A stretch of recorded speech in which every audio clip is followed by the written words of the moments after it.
Hello viewers, I'm your host Pratiksha Mishra with another episode of South Asia Focus. Let's begin the show. The 21st ASEAN-India Summit marked a significant milestone in India's Act East policy, celebrating a decade of strengthened ties with ASEAN nations. Indian Prime Minister Narendra Modi's commitment to enhancing this partnership was evident through new initiatives, including a 10-point plan focused on connectivity and resilience. With an emphasis on collaboration in fields like science and technology, the summit reinforced the vital role of India-ASEAN relations in shaping the future of the region. This partnership is poised to navigate challenges and seize opportunities in the emerging Asian century. Take a look. India's Act East policy focuses on strengthening ties with the Asia-Pacific region. Initially an economic initiative, the policy has expanded to include political, strategic and cultural dimensions, fostering institutional mechanisms for dialogue and cooperation. India has established strategic partnerships with several countries, including Indonesia, Vietnam, Malaysia, Japan, the Republic of Korea, Australia, Singapore, and the Association of Southeast Asian Nations, ASEAN. Recently, the 21st ASEAN-India Summit took place in Vientiane, Laos on October 10, 2024, marking a decade of the Act East policy. Indian Prime Minister Narendra Modi attended this summit for the 11th time, collaborating with ASEAN leaders to review the ASEAN-India Comprehensive Strategic Partnership and discuss future directions for cooperation. In his address, PM Modi emphasized India's commitment to ASEAN unity, centrality, and the ASEAN outlook on the Indo-Pacific. He also referred to the 21st century as the Asian century, underlining the importance of India-ASEAN relations in shaping Asia's future. मैंने भारत की act east policy की घोषणा की थी। पिछले एक दशक में इस नीति ने भारत और आसियान देशों के ऐतिहासिक संबंधों को नई ऊर्जा, दिशा और गति दी है। आसियान सेंट्रलिटी को प्रमुखता देते हुए 2019 में हमने Indo Pacific ocean initiative launch किया था। यह ASEAN outlook on Indo Pacific को कॉम्प्लीमेंट करता है। मेरा मानना है कि 21वीं सदी एशियन सेंचुरी भारत और आसियान देशों की सेंचुरी है। आज जब विश्व के कई हिस्सों में संघर्ष और तनाव की स्थिति है, तब भारत और आसियान की मित्रता, समन्वय, संवाद और सहयोग बहुत ही महत्वपूर्ण है। To commemorate a decade of the Act East policy, Prime Minister Modi introduced several initiatives aimed at fostering people-to-people connections, including a youth summit and a startup festival. Additionally, during the 21st ASEAN-India Summit, he unveiled a comprehensive 10-point plan designed to strengthen the ASEAN-India Comprehensive Partnership, with a particular emphasis on enhancing connectivity and resilience. The key elements of this plan include the ASEAN-India Women Scientist Conclave, supported by the ASEAN-India Science and Technology Development Fund. The plan also seeks collaboration in digital and cyber resilience through a regular ASEAN-India cyber policy dialogue, alongside workshops focused on green hydrogen. I think it is an appropriate proposal because India and ASEAN, our relations have improved a lot during the last 10 years or so, but there is scope for more improvement. Our trade is now about 130 billion two-way, but it can improve even more. And one of the proposals is for the women scientists to get together. That's good. And also it speaks of cyberspace. The 21st ASEAN-India Summit reviewed the achievements and charted future goals for the ASEAN-India Comprehensive Strategic Partnership. The event served as an opportunity to strengthen ties in various sectors, positioning the partnership as a cornerstone of the region's future growth. Ultimately, the 21st ASEAN-India Summit symbolizes a new chapter in the Act East policy, where strengthened ties and collaborative initiatives pave the way for a prosperous and resilient future for both India and ASEAN nations. The 23rd meeting of the Shanghai Cooperation Organization Council of Heads of Government in Islamabad showcased India's commitment to regional collaboration. External Affairs Minister S.A. Shankar's participation highlighted India's proactive role, signing 8 key documents and emphasizing themes like One Earth, One Family, One Future. His dialogue also promoted India's global initiatives such as the International Solar Alliance and the Global Biofuel Alliance, which align with SCO priorities on sustainability and wellness. India's attendance at the summit amid regional tensions signals a strategic approach to enhance relationships with member states and address shared security concerns effectively. Take a look. The 23rd meeting of the Shanghai Cooperation Organization Council of Heads of Government concluded in Islamabad with the signing of key documents, marking the conclusion of productive and constructive deliberations. India's participation in the SCO meeting highlighted its commitment to fostering regional collaboration and innovation. As a key player in the discussions, India's External Affairs Minister S. Shankar signed 8 significant outcome documents that reflect the country's proactive engagement and contributions to the summit's agenda.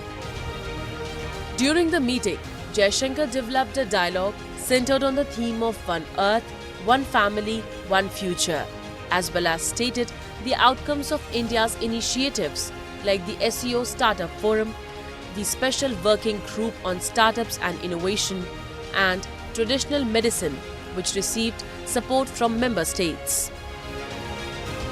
Jaishankar highlighted that India's global initiatives, including the International Solar Alliance and the Global Biofuel Alliance, align with SCO priorities and contribute to sustainability, climate resilience, wellness and biodiversity. India's decision to attend the SCO summit in Pakistan, particularly when tensions between the two countries have been high, has been viewed as a strategic and pragmatic move for several reasons. This participation underscored India's commitment to regional stability, as it allowed for discussions on shared concerns.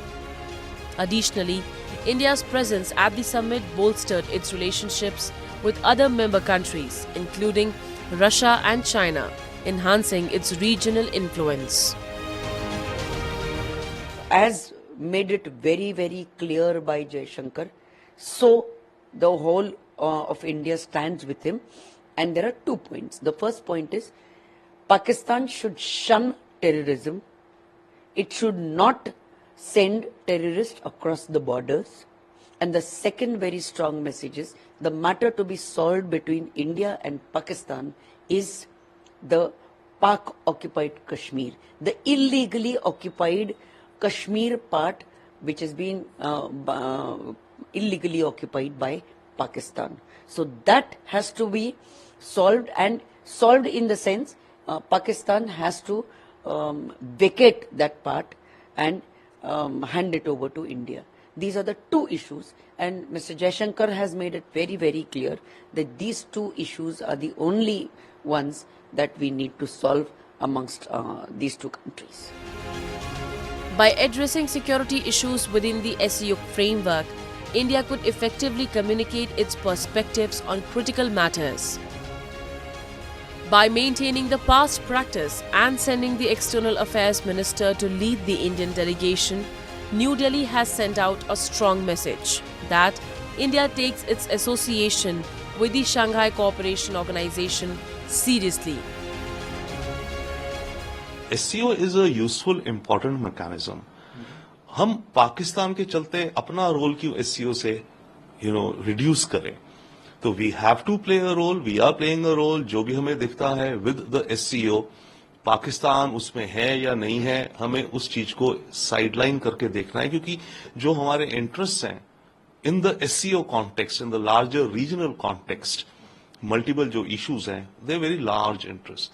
जहां तक बात रही पाकिस्तान की और हमारे रिश्तों की, वो तो एक अलग हम कह सकते हैं एक अलग ट्रैजेक्टरी पर है. बहुत क्लियर कट है कि उसमें जब तक पाकिस्तान अपनी प्रोपेगेंडा और अपनी ग्राउंड की टेरर सपोर्ट नहीं कम करता, तब तक हमारी रूटीन रिलेशन नहीं हो सकते. The Shanghai Cooperation Organization was established in 2001 to foster regional security, economic collaboration, and cultural exchange among its member states. Initially, its focus was on addressing issues such as terrorism, separatism, and extremism, particularly in Central Asia. India joined the SCO as a full member in June 2017, motivated by its desire to strengthen regional security cooperation, particularly concerning terrorism and stability in Afghanistan. The SCO serves as a platform for India to engage in trade and economic partnerships with Central Asian nations. Time now for Asia This Week, the stories from across the continent. Bangladesh International Crimes Tribunal issued an arrest warrant for former Prime Minister Sheikh Hasina, citing her alleged involvement in mass killings during violent protests that erupted earlier this year. The protests, which began as a student-led movement against public sector job quotas, escalated into some of the deadliest unrest since the country's independence in 1971, resulting in over 700 deaths and numerous injuries. The violence ultimately forced Hasina to flee to India on August 5, and an interim government led by Nobel Peace Prize laureate Muhammad Yunus took charge.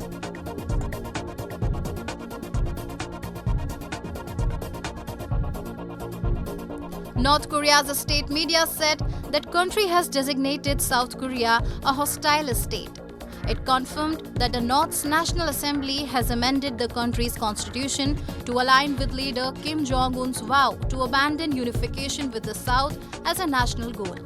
And earlier this week, North Korea's military destroyed sections of the road and rail links at the border, calling it a legitimate action against a hostile state as defined by the new constitution.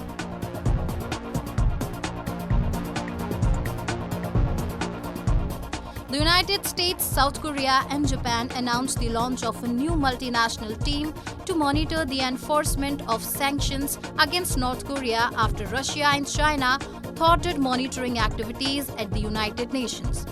The mechanism, named the Multilateral Sanctions Monitoring Team, has been introduced after Russia in March rejected the annual renewal of the UN panel of experts that had over the past 15 years overseen the implementation of sanctions aimed at curbing North Korea's nuclear and missile programs.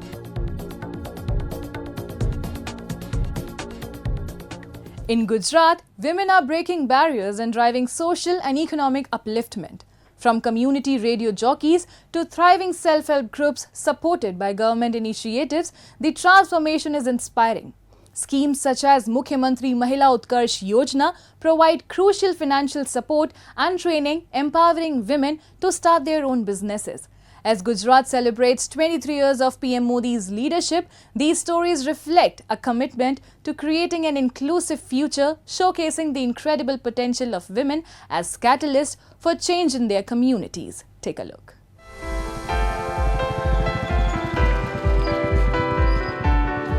Riding her bike to her workplace, Dr. Neelam Tadvi, a radio jockey, embodies the spirit of progress and empowerment of women in Gujarat. As a member of the local tribal community, Neelam's broadcasts on Radio Unity showcase the rich cultural traditions and history of Narmada district, which houses the grand statue of Unity. She, along with her fellow RJs, enthralls listeners with the stories of social change and women empowerment. Radio Unity 90 FM, Neelam. Neelam says it was Prime Minister Narendra Modi's vision of establishing a community radio station in this region which bore fruition on the Independence Day of 2021. माननीय प्रधानमंत्री श्री नरेंद्र मोदी जी का एक स्वप्न था कि यहाँ पे एक रेडियो सेंटर बने, कम्युनिटी रेडियो सेंटर बने और उसमें जो भी आरजे के तौर पे काम करते हैं वो लोकल और ट्राइबल लोग हों। यहाँ पे हम लोग शो में भी विमेन एम्पावरमेंट की बातें करते हैं। The success stories of self-help groups in Gujarat further exemplify the larger trend of women playing a vital role in the state's economic and social progress. And the government support has been a significant factor in the growth of such initiatives. Schemes like the Mukhyamantri Mahila Utkarsh Yojana and the Mission Mangalam have offered financial backing, market linkages and training to self-help groups across Gujarat. Around 24 lakh women are currently active under 2 lakh Sakhi Mandals or self-help groups that are being managed to the tune of rupees 1,000 crores through bank linkage. जब से नरेंद्र मोदी जी आए तब से हमारी बहुत तरक्की हुई, हमारी सैलरी भी बढ़ गई है और हमारे लिए बहुत अच्छा किया नरेंद्र भाई ने। माँ कार्ड बनवाया, वो भी बहुत अच्छा काम किया हमारे लिए। वो विधवा पेंशन की योजना है, वो भी बहुत अच्छी है। The government facilitates these women by providing subsidies, easy access to loans ranging from rupees 10,000 to rupees 1 lakh, as well as free stalls to reach a wider audience. From offering training to providing financial assistance for setting up businesses, the government has taken several steps to empower women entrepreneurs. Many women who previously worked as employees are now running their own businesses thanks to the financial assistance provided under both state and central government schemes such as the Prime Minister Street Vendors Atmanirbhar Nidhi scheme and the Deen Dayal Antyodaya Yojana. सरकार को ऐसे हमको ये पूरा stall free में मिलता है, जैसे कि राखी का स्टॉल है, नवरात्रि का स्टॉल है, एयरपोर्ट स्टॉल है, ये सब स्टॉल हमको फ्री में मिलता है और हम पूरे साल ये घर पे हैंडवर्क करते हैं। इसके बाद हम ये सब 10-12 बहन का ग्रुप है, सब हैंडवर्क करके ये स्टॉल में सब मिलके हम बेचते हैं। इसके बाद स्टॉल में हमको सबसे अच्छा रिस्पांस मिलता है, हमारा पूरा घर का ये खर्च भी हम निकाल सकते हैं इसमें से। As Gujarat celebrates Vikas Saptah commemorating 23 years of PM Modi's leadership, these stories stand as testaments to the state's commitment to fostering a more inclusive and prosperous future for all. The dedication and support from the government through initiatives like community radio stations and self-help groups are creating a fertile ground for women's empowerment.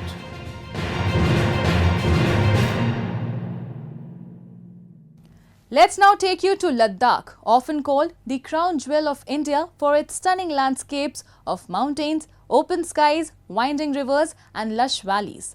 Its rich culture, traditions and values enhance its natural beauty.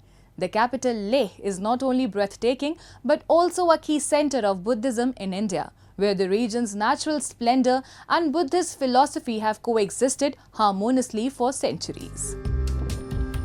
Leh, perched at nearly 11,000 feet, is a vibrant blend of cultures where religious harmony thrives.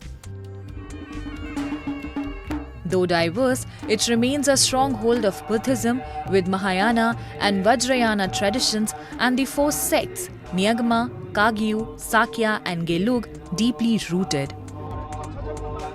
Chanting fills the air during prayers and rituals, keeping the ancient Buddhist spirit alive in Ladakh for millennia.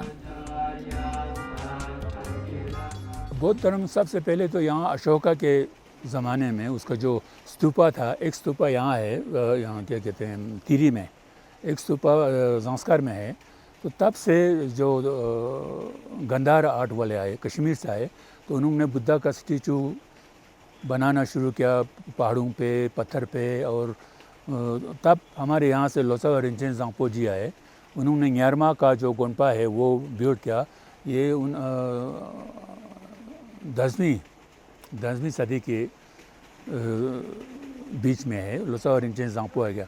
तब से जब से लोत्सा और रिंचेन ज़ांगपो आए तब से Buddhism का यहाँ फैलना शुरू हो गया। Ladakh's Tibetan-influenced Buddhism, with Leh at its cultural heart, attracts visitors seeking spiritual depth. Here Buddha revered as a deity who attained nirvana, and various bodhisattvas were venerated in ancient monasteries. Ladakh's rich heritage draws tourists eager to explore and gain insights from its profound Buddhist traditions. Actually, we come to Ladakh to visit holy places of Buddhism tradition and to learn about your place, and also to pray for the peace.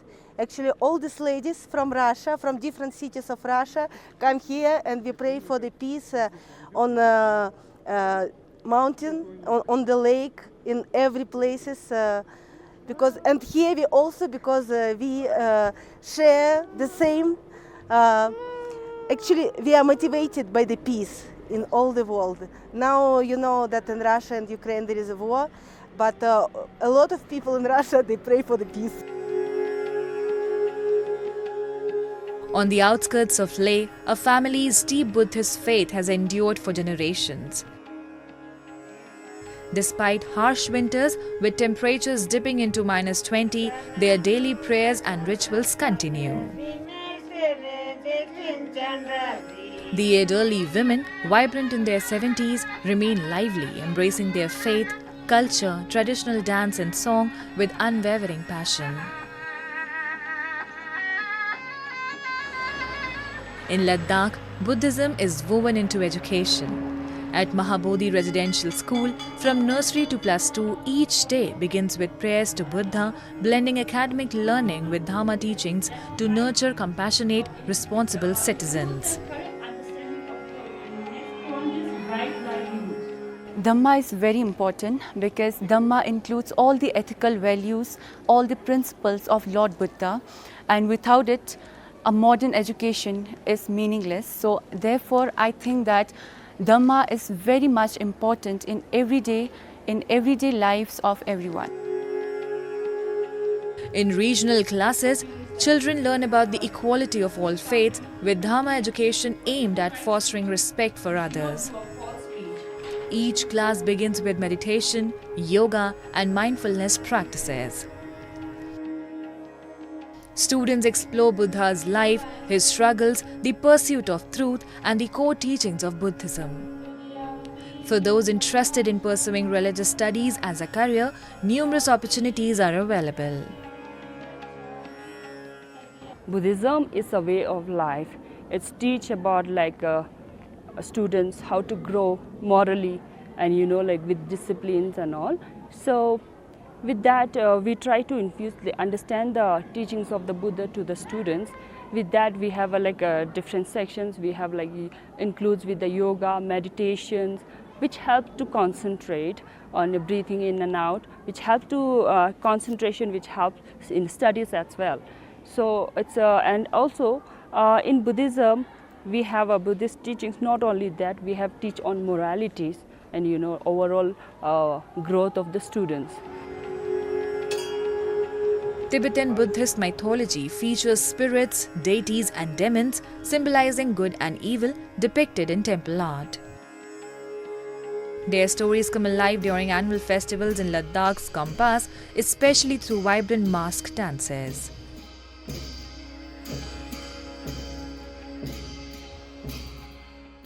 In Ladakh, every peak and valley tells a story of beauty and devotion. And with that, we come to the end of this week's episode. See you next week. Goodbye and take care.